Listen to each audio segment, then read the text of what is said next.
So I am assembling window sashes. That's what's happening here. All the stock, all the parts have been milled and the joinery has been done. You can see here for the joinery. And this is the assembly process. So I will put glue in every mortise and spread that around, making sure we've got good glue coverage on all mating surfaces. It can be a lengthy process of applying the glue because, especially on these exterior windows, we want to make sure that the joinery is nice and tight and it's not going to come apart. I'm using a Tight Bond Type 3 glue. It's meant for exterior applications.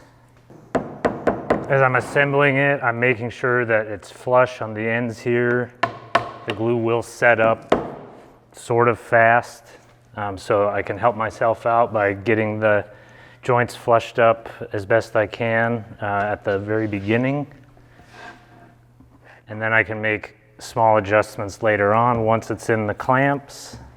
The joinery makes use of what's called a floating tenon, so that there's a mortise in each piece and it's connected with a loose little piece of wood.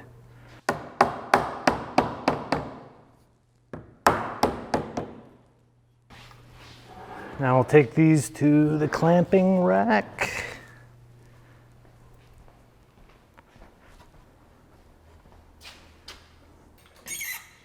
I'll start off applying just a little bit of pressure to close things up, and I'll go through and make sure that all my joints are flush and make adjustments if I need to.